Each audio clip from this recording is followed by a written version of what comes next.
बोलो विष्णु भगवान की जय। आइए बृहस्पतिवार की कथा सुनने से पहले उसको करने की विधि जान लें। बृहस्पतिवार के दिन जो भी स्त्री पुरुष व्रत करें उसको चाहिए कि वह दिन में एक ही समय भोजन करें, क्योंकि बृहस्पतिश्वर भगवान का इस दिन पूजन होता है। भोजन पीले चने की दाल आदि का करें, परंतु नमक नहीं खावें और पीले वस्त्र पहनें। पीले ही फलों का प्रयोग करें। पीले चंदन से पूजन करें। पूजन के बाद प्रेम पूर्वक गुरु महाराज की कथा सुननी चाहिए। इस व्रत को करने से मन की सभी इच्छाएं पूरी होती हैं और बृहस्पति महाराज प्रसन्न होते हैं। धन, पुत्र, विद्या तथा मनवांचित फलों की प्राप्ति होती है। परिवार को सुख तथा शांति मिलती है। इसलिए यह व्रत सर्वश्रेष्ठ और अति फलदायक है सब स्त्री व पुरुष के लिए। इस व्रत में केले का पूजन करना चाहिए। कथा और पूजन के समय मन, क्रम, वचन से शुद्ध होकर जो इच्छा हो बृहस्पति देव से प्रार्थना करनी चाहिए। उसकी इच्छाओं को बृहस्पति देव अवश्य पूर्ण करते हैं, ऐसा मन में दृढ़ विश्वास रखना चाहिए। तो चलिए बृहस्पति देव की कथा आरंभ करते हैं। भारतवर्ष में एक प्रतापी और दानी राजा राज्य करता था। वह नित्य गरीबों और ब्राह्मणों की सहायता करता और उनके कष्ट दूर करता था। लेकिन यह बात उसकी रानी को अच्छी नहीं लगती थी। वह ना गरीबों को दान देती, ना ही भगवान का पूजन करती थी और राजा को भी दान देने से मना किया करती थी। एक दिन राजा शिकार खेलने वन को गए हुए थे, तो रानी महल में अकेली थी। उस समय बृहस्पति देव साधु वेश में राजा के महल में भिक्षा के लिए गए और भिक्षा मांगने लगे। रानी ने भिक्षा देने के लिए इनकार कर दिया और कहा, हे साधु महाराज, मैं तो दान पुण्य से तंग आ गई हूँ। मेरे पति सारा धन लुटाते रहते हैं। मेरी इच्छा है कि हमारा सारा धन नष्ट हो जाए, फिर ना रहेगा बांस, ना बजेगी बांसुरी। साधु ने कहा, देवी तुम तो बड़ी विचित्र हो। धन, संतान तो सभी चाहते हैं, पुत्र और लक्ष्मी तो पापी के घर भी होनी चाहिए। यदि तुम्हारे पास अधिक धन है तो भूखों को भोजन दो, प्यासों के लिए प्याऊल बनवाओ, मुसाफिरों के लिए धर्मशालाएं खुलवाओ। जो निर्धन अपनी कुंवारी कन्याओं का विवाह नहीं कर सकते, उनका विवाह करा दो। ऐसे और कई काम हैं जिनके करने से तुम्हारा यश लोक परलोक में फैलेगा। परंतु रानी पर उपदेश का कोई प्रभाव न पड़ा। वह बोली, महाराज आप मुझे कुछ ना समझाएं। मैं ऐसा धन भी नहीं चाहती जो हर जगह बांटती फिरूं। फिर साधु ने उत्तर दिया, यदि तुम्हारी ऐसी इच्छा है तो तथास्तु। तुम ऐसा करना कि बृहस्पतिवार को घर लीपकर पीली मिट्टी से अपना सिर धोकर स्नान करना, भट्टी चढ़ाकर कपड़े धोना। ऐसा करने से आपका सारा धन नष्ट हो जाएगा। इतना कहकर वह साधु महाराज वहां से आलोप हो गए। साधु के अनुसार कहीं बातों को पूरा करते हुए रानी को केवल 3 बृहस्पतिवार ही बीते थे कि उसकी समस्त धन संपत्ति नष्ट हो गई। भोजन के लिए राजा का परिवार तरसने लगा। तब एक दिन राजा ने रानी से बोला कि हे रानी, तुम यहीं रहो, मैं दूसरे देश को जाता हूँ, क्योंकि यहाँ पर सभी लोग मुझे जानते हैं, इसलिए मैं कोई छोटा कार्य नहीं कर सकता। ऐसा कहकर राजा परदेश चला गया। वहाँ वह जंगल में लकड़ी काट कर लाता और शहर में बेचता। इस तरह वह अपना जीवन व्यतीत करने लगा। इधर राजा के परदेश जाते ही रानी और दासी दुखी रहने लगे। एक बार जब रानी और दासी को 7 दिन तक बिना भोजन के रहना पड़ा, तो रानी ने अपनी दासी से कहा, हे दासी, पास ही के नगर में मेरी बहन रहती है, वह बड़ी धनवान है। तू उसके पास जा और 5 सेर भेजर मांग कर ले आ, ताकि कुछ समय के लिए थोड़ा बहुत गुजर बसर हो जाए। दासी रानी की बहन के पास गई और उस दिन गुरुवार था और रानी की बहन उस समय बृहस्पतिवार व्रत की कथा सुन रही थी। दासी ने रानी की बहन को अपनी रानी का संदेश दिया, लेकिन रानी की बड़ी बहन ने कोई उत्तर नहीं दिया। जब दासी को रानी की बहन से कोई उत्तर नहीं मिला तो वह बहुत दुखी हुई और उसे क्रोध भी आया। दासी ने वापस आकर रानी को सारी बात बता दी। सुनकर रानी ने कहा कि हे दासी, इसमें उसका कोई दोष नहीं है। जब बुरे दिन आते हैं तब कोई सहारा नहीं देता। अच्छे बुरे का पता विपत्ति में ही लगता है। जो ईश्वर की इच्छा है अब वही होगा। यह सब हमारे भाग्य का दोष है। यह सब कहकर रानी ने अपने भाग्य को कोसा। उधर रानी की बहन ने सोचा कि मेरी बहन की दासी आई थी, लेकिन मैं उससे नहीं बोली, इससे वह बहुत दुखी हुई होगी। कथा सुनकर और पूजन समाप्त कर वह अपनी बहन के घर गई और कहने लगी, हे बहन, मैं बृहस्पतिवार का व्रत कर रही थी।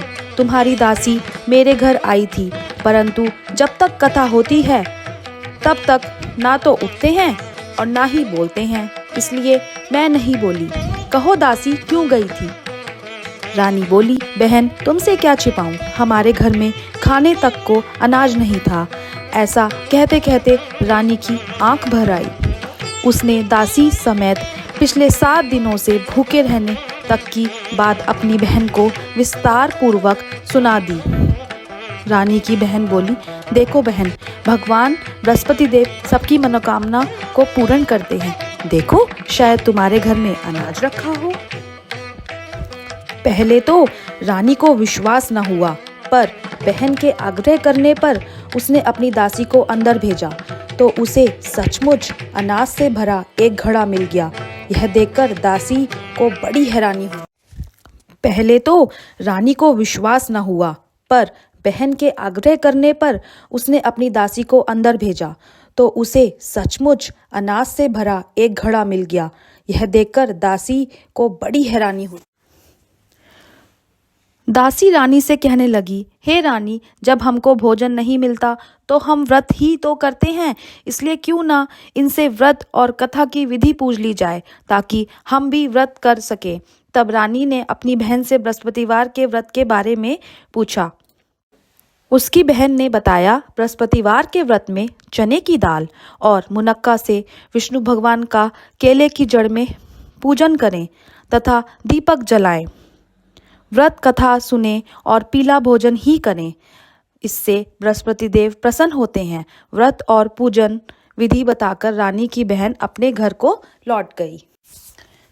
रानी और दासी दोनों ने निश्चय किया कि बृहस्पति देव भगवान का पूजन जरूर करेंगे। 7 रोज बाद जब बृहस्पतिवार आया तो उन्होंने व्रत रखा। दासी गुड़साल में जाकर चना और गुड़ बीनकर ले आई तथा उसकी दाल से केले की जड़ और विष्णु भगवान का पूजन किया। अब पीला भोजन कहाँ से आए? दोनों बड़ी दुखी हुई, परंतु उन्होंने व्रत किया था, इसलिए बृहस्पति देव भगवान प्रसन्न थे। एक साधारण व्यक्ति के रूप में वे 2 थालों में पीला भोजन लेकर आए और दासी को देकर बोले, हे दासी, यह भोजन तुम्हारे और तुम्हारी रानी के लिए है, इसे तुम दोनों ग्रहण करना। दासी भोजन पाकर बहुत प्रसन्न हुई। उसने रानी से कहा, चलो रानी जी भोजन कर लो, परंतु रानी को भोजन आने के बारे में कुछ भी नहीं पता था, इसलिए उसने कहा कि जा तू ही भोजन कर, क्योंकि तू व्यर्थ में हमारी हंसी उड़ाती है। तब दासी ने कहा, एक व्यक्ति भोजन दे गया है। तब रानी ने कहा, वह व्यक्ति तेरे लिए ही भोजन दे गया है, तू ही भोजन कर। तब दासी ने कहा, वह व्यक्ति हम दोनों के लिए 2 थालों में सुंदर पीला भोजन दे गया है, इसलिए मैं और आप दोनों ही साथ साथ भोजन करेंगे। यह सुनकर रानी बहुत प्रसन्न हुई और दोनों ने गुरु भगवान को नमस्कार कर भोजन किया। उसके बाद से वे प्रत्येक बृहस्पतिवार को गुरु भगवान का व्रत और पूजन करने लगी। बृहस्पति भगवान की कृपा से उनके पास धन हो गया, लेकिन रानी फिर पहले की तरह आलस्य करने लगी। तब दासी बोली, देखो रानी, तुम पहले भी इस प्रकार का आलस्य करती थी। तुम्हें धन रखने में कष्ट होता था, इस कारण सभी धन नष्ट हो गया। अब गुरु भगवान की कृपा से धन मिला है तो फिर तुम्हें आलस्य होता है। बड़ी मुसीबतों के बाद हमने यह धन पाया है, इसलिए हमें दान पुण्य करना चाहिए। अब तुम भूखे मनुष्य को भोजन कराओ, प्याऊ लगवाओ, ब्राह्मणों को दान दो, कुआं, तालाब, बावड़ी और बाग बगीचे आदि का निर्माण कराओ, मंदिर, पाठशाला और धर्मशाला बनवाकर दान दो, निर्धनों की कुंवारी कन्याओं का विवाह कराओ, साथ ही यज्ञ आदि कर्म करो। अपने धन को शुभ कार्य में खर्च करो, जिससे तुम्हारे कुल का यश बढ़े और स्वर्ग प्राप्त हो और पितर प्रसन्न हो। दासी की बात मानकर रानी शुभ कर्म करने लगी। उसका यश फैलने लगा। एक दिन रानी और दासी आपस में विचार करने लगी कि ना जाने राजा किस दशा में होंगे। उनकी कोई खोज खबर भी नहीं आई। उन्होंने श्रद्धापूर्वक बृहस्पति भगवान से प्रार्थना की कि राजा जहाँ कहीं भी हो शीघ्र वापस आ जाएं। उस रात्रि को बृहस्पति देव ने राजा को स्वप्न में कहा कि हे राजा, उठ, तेरी रानी तुझको याद करती है, अपने देश को लौट जा। राजा प्रातःकाल उठा और जंगल से लकड़ी काटने के लिए जंगल की ओर चल पड़ा। जंगल से गुजरते हुए विचार करने लगा कि रानी की गलती से उसे कितने दुख भोगने पड़े। राजपाट छोड़कर जंगल में आकर रहना पड़ा। जंगल से लकड़ी काटकर शहर में बेचकर गुजारा करना पड़ा और अपनी दशा को याद करके व्याकुल होने लगा। तभी बृहस्पति देव साधु का रूप धारण करके उसके पास गए और बोले, तुम इस सुनसान जंगल में किस चिंता में बैठे हो, मुझे बतलाओ। यह सुन राजा के नेत्रों में जल भर आया। साधु की वंदना कर राजा ने अपनी संपूर्ण कहानी सुना दी। महात्मा दयालु होते हैं।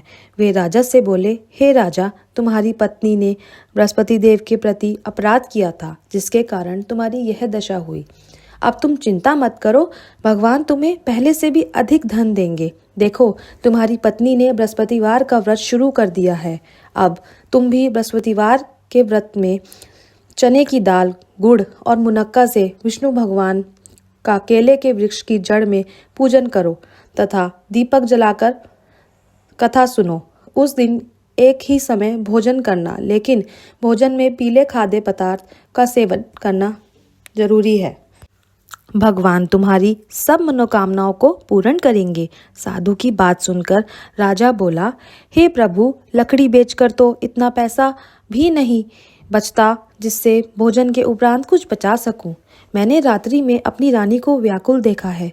मेरे पास कोई साधन नहीं जिससे उसका समाचार जान सकूं। फिर मैं कौन सी कहानी कहूं, यह भी मुझको मालूम नहीं है। साधु ने कहा,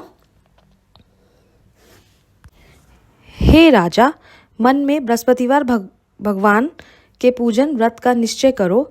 वे स्वयं तुम्हारे लिए कोई राह बना देंगे। बृहस्पतिवार के दिन तुम रोजाना की तरह लकड़ियां लेकर शहर में जाना। तुम्हें रोज से दुगना धन मिलेगा, जिससे तुम भली भांति भोजन कर लोगे तथा बृहस्पति देव जी का पूजन सामान भी आ जाएगा।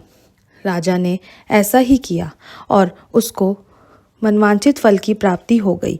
इस प्रकार जो भी है कथा पढ़ता है या सुनता है और उसके सभी मनोरथ पूरे होते हैं। इतना कहकर साधु अंतर्ध्यान हो गए। धीरे धीरे समय व्यतीत होने पर फिर वही बृहस्पतिवार का दिन आया। लकड़हारा जंगल से लकड़ी काटकर किसी शहर में बेचने गया। उसे उस दिन और दिन से अधिक पैसा मिला। राजा ने चना, गुड़ आदि लाकर गुरुवार का व्रत किया। उस दिन से उसके सभी क्लेश दूर हुए। परंतु जब दोबारा गुरुवार का दिन आया तो बृहस्पतिवार का व्रत करना भूल गया। इस कारण बृहस्पति देव भगवान नाराज हो गए। उस दिन उस नगर के राजा ने विशाल यज्ञ का आयोजन किया तथा शहर में यह घोषणा करवा दी गई कि सभी मनुष्य अपने घर में भोजन ना बनावे, ना आग जलावे, समस्त जनता मेरे यहाँ भोजन करने आवे। इस आज्ञा को जो ना मानेगा उसे फांसी की सजा दी जाएगी। इस तरह की घोषणा संपूर्ण नगर में करवा दी गई। राजा की आज्ञा अनुसार शहर के सभी लोग भोजन करने गए, लेकिन लकड़हारा कुछ देर से पहुंचा, इसलिए राजा उसको अपने साथ घर लिवा ले गए और ले जाकर भोजन करा रहे थे तो रानी की दृष्टि उस खूंटी पर पड़ी जिस पर उसका हार लटका हुआ था। वह वहां पर दिखाई नहीं दिया। रानी ने निश्चय किया कि मेरा हार इस मनुष्य ने ही चुरा लिया है। उसी समय सिपाहियों को बुलाकर उसे कारागार में डलवा दिया। उसी समय तत्काल बृहस्पति देव साधु के रूप में प्रकट हुए और उसकी दशा को देखकर कहने लगे, अरे मूर्ख, तूने बृहस्पति देव की कथा नहीं करी, इस कारण तुझे दुख प्राप्त हुआ है। अब चिंता मत कर, बृहस्पतिवार के दिन कारागार के दरवाजे पर 4 पैसे पड़े मिलेंगे, उनसे तू बृहस्पति देव का पूजन करना, तेरी सभी कष्ट दूर हो जाएंगे। बृहस्पतिवार के दिन उसे 4 पैसे मिले। लकड़हारे ने कथा कही। बृहस्पति देव की कथा। प्राचीन काल में एक ब्राह्मण रहता था। वह बहुत निर्धन था। उसके कोई संतान नहीं थी।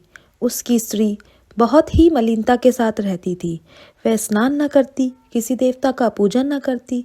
इससे ब्राह्मण देवता बड़े दुखी थे। बेचारे बहुत कुछ कहते, किंतु कोई परिणाम न निकला। भगवान की कृपा से ब्राह्मण की स्त्री के कन्या रूपी रत्न पैदा हुआ। कन्या बड़ी होने पर प्रातः स्नान करके विष्णु भगवान का जाप व बृहस्पतिवार का व्रत करने लगी। अपने पूजन पाठ को समाप्त करके विद्यालय जाती तो अपनी मुट्ठी में जौ भर के ले जाती और पाठशाला के मार्ग में डालती जाती। तब ये जौ स्वर्ण के हो जाते। लौटते समय उनकर बीनकर घर ले आती थी। भगवान की कृपा से ब्राह्मण की स्त्री के कन्या रूपी रत्न पैदा हुआ। कन्या बड़ी होने पर प्रातः स्नान करके विष्णु भगवान का जाप व बृहस्पतिवार का व्रत करने लगी। अपने पूजन पाठ को समाप्त करके विद्यालय जाती तो अपनी मुट्ठी में जौ भर के ले जाती और पाठशाला के मार्ग में डालती जाती। तब ये जौ स्वर्ण के हो जाते और लौटते समय उनको बीनकर घर ले आती थी। एक दिन वह बालिका सूप में उन सोने के जौ को फटककर साफ कर रही थी कि उसके पिता ने देख लिया और कहा, हे बेटी, सोने के जौ के लिए सोने का सूप होना चाहिए। दूसरे दिन बृहस्पतिवार था। इस कन्या ने व्रत रखा और बृहस्पति देव से प्रार्थना करके कहा, मैंने आपकी पूजा सच्चे मन से की है, तो मेरे लिए सोने का सूप दे दो। बृहस्पति देव ने उसकी प्रार्थना स्वीकार कर ली। रोजाना की तरह वह कन्या जौ फैलाती हुई जाने लगी। जब लौटकर जौ बीन रही थी तो बृहस्पति देव की कृपा से उसे सोने का सूप मिला। उसे वह घर ले आई और उसमें जौ साफ करने लगी, परंतु उसकी माँ का वही ढंग रहा। एक दिन की बात है कि वह कन्या सोने के सूप में जौ साफ कर रही थी। उस समय उस शहर का राजपुत्र वहां से होकर निकला। इस कन्या के रूप और कार्य को देखकर मोहित हो गया तथा अपने घर आकर भोजन और जल त्याग कर उदास लेट गया। राजा को इस बात का पता लगा तो अपने प्रधानमंत्री के साथ उसके पास गए और बोले, हे बेटा, तुम्हें किस बात का कष्ट है? किसी ने तुम्हारा अपमान किया है अथवा कोई और कारण हो सो कहो, मैं वही कार्य करूँगा जिसमें तुम्हें प्रसन्नता हो। अपने पिता की राजकुमार ने बातें सुनी तो वह बोला, आपकी कृपा से मुझे किसी बात का दुख नहीं है और ना ही किसी ने मेरा अपमान किया है, परंतु मैं उस लड़की के साथ विवाह करना चाहता हूँ जो सोने के सूप में जौ साफ कर रही थी। यह सुन राजा आश्चर्य में पड़ा और बोला, हे बेटा, इस तरह की कन्या का पता तुम ही लगाओ, मैं अवश्य तेरा विवाह उसके साथ करा दूंगा। राजकुमार ने उस लड़की के घर का पता बतलाया। तब मंत्री उस लड़की के घर गए और ब्राह्मण देवता को सभी हाल बतलाया। ब्राह्मण देवता राजकुमार के साथ अपनी कन्या का विवाह करने के लिए तैयार हो गए तथा विधि विधान के अनुसार ब्राह्मण की कन्या का विवाह राजकुमार के साथ हो गया। कन्या के घर से जाते ही पहले की भांति उस ब्राह्मण देवता के घर में गरीबी का निवास हो गया। अब भोजन के लिए अन्न भी बड़ी मुश्किल से मिलता था। एक दिन दुखी होकर ब्राह्मण देवता अपनी पुत्री के पास गए। बेटी ने पिता की दुखी अवस्था को देखा और अपनी माँ का हाल पूछा। तब ब्राह्मण ने सभी हाल कहा। कन्या ने बहुत सा धन देकर अपने पिता को विदा कर दिया। इस तरह ब्राह्मण का कुछ समय सुखपूर्व व्यतीत हुआ। कुछ दिन बाद फिर वही हाल हो गया। ब्राह्मण फिर अपनी कन्या के यहाँ गया और सारा हाल कहा तो लड़की बोली, पिताजी आप माता जी को लिवा लाओ, मैं उसे विधि बता दूंगी जिससे गरीबी दूर हो जाए। वह ब्राह्मण देवता अपनी स्त्री को साथ लेकर पहुँचे तो पुत्री अपनी माँ को समझाने लगी, हे माँ, तुम प्रातःकाल प्रथम स्नादि करके विष्णु भगवान का पूजन करो तो सब दरिद्रता दूर हो जाएगी। परंतु उसकी माँ ने एक भी बात नहीं मानी और प्रातःकाल उठकर अपनी पुत्री के बच्चों की झूठन को खा लिया। इससे उसकी पुत्री को भी बहुत गुस्सा आया और एक रात को कोठरी से सभी सामान निकाल दिया और अपनी माँ को उसमें बंद कर दिया। प्रातःकाल उसे निकाला तथा स्नादि करा के पाठ करवाया तो उसकी माँ की बुद्धि कुछ ठीक हो गई और फिर प्रत्येक बृहस्पतिवार को व्रत करने लगी।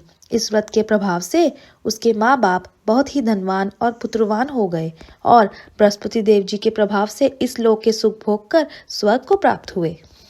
इस प्रकार राजा की कथा समाप्त हुई।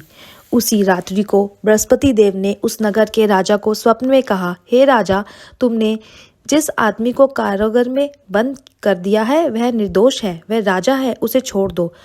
रानी का हार उसी खूंटी पर लटका है, अगर तू ऐसा नहीं करेगा तो मैं तेरा राज्य को नष्ट कर दूंगा। इस तरह रात्रि के स्वप्न को देखकर राजा प्रातःकाल उठा और खूंटी पर हार देखकर लकड़हारे को बुलाकर क्षमा मांगी तथा लकड़हारे को योग्य सुंदर वस्त्र आभूषण देकर विदा कर दिया। बृहस्पति देव के आज्ञा अनुसार लकड़हारा अपने नगर को चल दिया। राजा जब अपने नगर के निकट पहुंचा तो उसे बड़ा आश्चर्य हुआ। नगर में पहले से अधिक बाग, तालाब, कुएं तथा बहुत सी धर्मशाला, मंदिर आदि बन गई हैं। राजा ने पूछा, यह किसका बाग और धर्मशाला है? तब नगर के सब लोग कहने लगे, यह सब रानी और दासी का है। तो राजा को आश्चर्य हुआ और गुस्सा भी आया। जब रानी ने यह खबर सुनी कि राजा आ रहे हैं तो उन्होंने दासी से कहा, हे दासी, देख राजा हमको कितनी बुरी हालत में छोड़ गए थे। हमारी ऐसी हालत देखकर वह लौट ना जाए, इसलिए तू दरवाजे पर खड़ी हो जा। आज्ञा अनुसार दासी दरवाजे पर खड़ी हो गई। राजा आए तो उन्हें अपने साथ लिवा लाई। तब राजा ने क्रोध करके अपनी रानी से पूछा कि यह धन तुम्हें कैसे प्राप्त हुआ है? तब उन्होंने कहा, हमें यह धन बृहस्पति देव के इस व्रत के प्रभाव से प्राप्त हुआ है। राजा ने निश्चय किया कि 7 रोज बाद तो सभी बृहस्पति देव का पूजन करते हैं, परंतु मैं प्रतिदिन दिन में 3 बार कहानी तथा रोज व्रत किया करूंगा। अब हर समय राजा के दुपट्टे में चने की दाल बंधी रहती तथा दिन में 3 बार कहानी कहता। एक रोज राजा ने विचार किया कि चलो अपनी बहन के यहाँ हो आवें। इस तरह निश्चय कर राजा घोड़े पर सवार हो अपनी बहन के यहाँ को चलने लगा। मार्ग में उसने देखा कि कुछ आदमी एक मुर्दे को लिए जा रहे हैं। उन्हें रोककर राजा कहने लगा, अरे भाइयों, मेरे बृहस्पति देव की कथा सुन लो।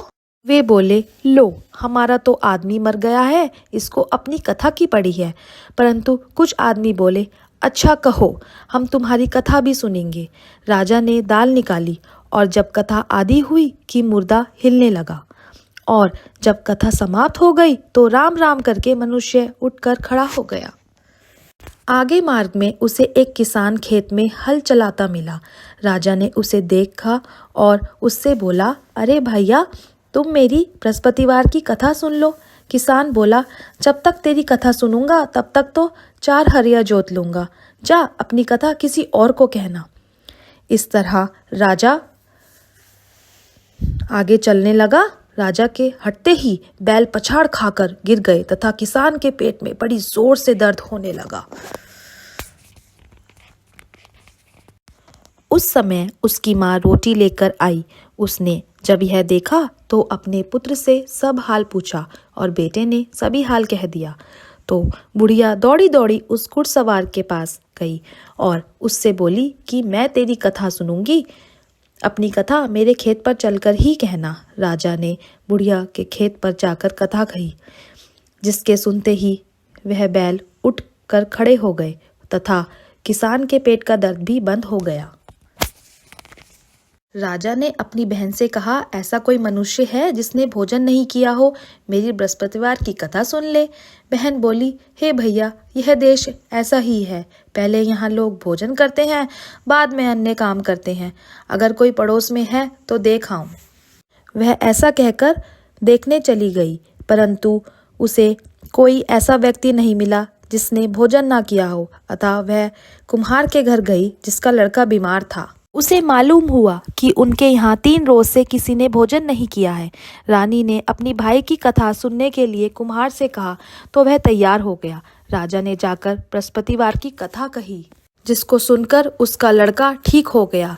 अब तो राजा की प्रशंसा होने लगी। एक रोज राजा ने अपनी बहन से कहा कि हे बहन, हम अपने घर को जाएंगे, तुम भी तैयार हो जाओ।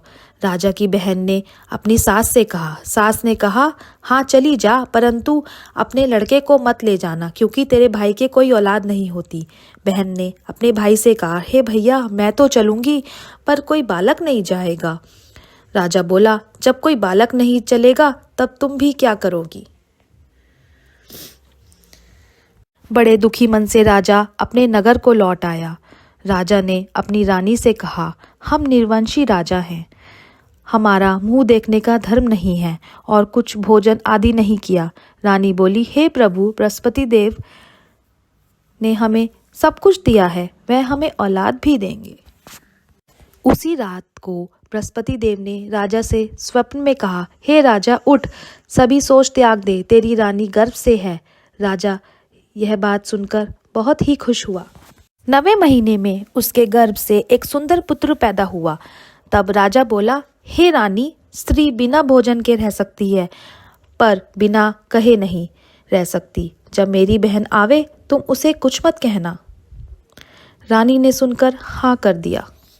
जब राजा की बहन ने यह शुभ समाचार सुना तो वह बहुत खुश हुई तथा बधाई लेकर अपने भाई के यहाँ आई। तभी रानी ने कहा, घोड़ा चढ़कर तो नहीं आई, गधा चढ़ी आई। राजा की बहन बोली, भाभी, मैं इस प्रकार ना कहती तो तुम्हें औलाद कैसे मिलती। बृहस्पति देव ऐसे ही हैं, जैसी जिसके मन में कामनाएं हैं सभी को पूर्ण करते हैं।